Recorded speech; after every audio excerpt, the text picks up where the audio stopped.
Assalamualaikum warahmatullahi wabarakatuh. Perkenalkan, nama saya Nabila Oktavia, mahasiswi Sejarah Peradaban Islam Universitas Islam Negeri Imam Bonjol Padang. Baik, di video kali ini saya akan menjelaskan tentang manfaat mempelajari filologi bagi keilmuan serta masa depan saya dan mengaitkan filologi dengan ilmu lainnya. Sebelum saya menjelaskan tentang manfaat filologi, saya akan menjelaskan apa itu filologi. Filologi merupakan ilmu yang mengkaji atau yang mempelajari tentang naskah-naskah kuno. Lalu, apa saja manfaat dari mempelajari filologi? Yang pertama ialah untuk mengetahui kebudayaan suatu bangsa. Contohnya saja bangsa Indonesia.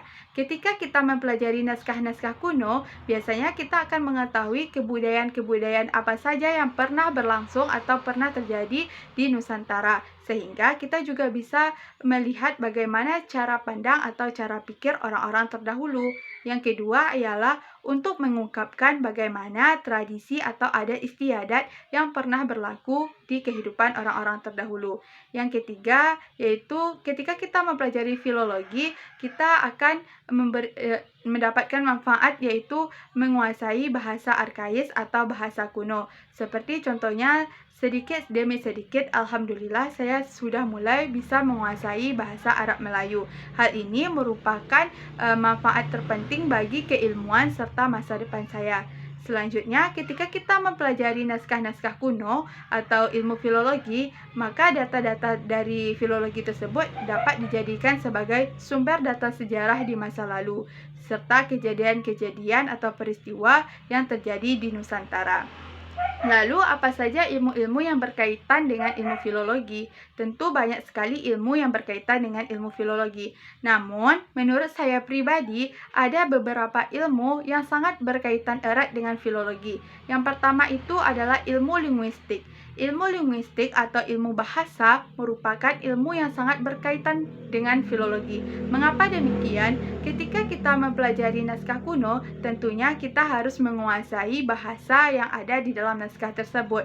Karena hal ini merupakan upaya agar kita lebih mengetahui atau lebih memahami isi di dalam naskah tersebut. Contohnya saja, saya pernah mengkaji naskah Kitab Palangkahan yang menggunakan bahasa Arab Melayu. Jadi mau tidak mau saya harus menguasai bahasa Arab Melayu agar lebih memahami atau mengetahui isi dari Kitab Palangkahan tersebut. Yang kedua adalah ilmu sastra. Cerita yang ada di dalam naskah atau isi di dalam naskah biasanya tidak lepas dari unsur pembangunan cerita, seperti unsur tema, unsur latar, unsur amanat, dan lainnya. Oleh sebab itu, ilmu sastra dengan ilmu filologi sangat berkaitan erat. Biasanya naskah yang menggunakan bahasa Arab Melayu dibuat oleh kalangan pesantren yang berisikan tentang syair-syair. Kemudian ilmu yang berkaitan dengan filologi yang ketiga adalah sejarah kebudayaan. Ketika kita mempelajari naskah-naskah kuno, kita harus mengetahui tentang peristiwa atau kejadian yang pernah terjadi di kehidupan masyarakat terdahulu, sehingga kita lebih memahami atau mengetahui sejauh mana pemahaman orang-orang terdahulu dalam menulis pemikirannya di dalam sebuah naskah. Seperti itu. Baik, kita lanjut yang kedua.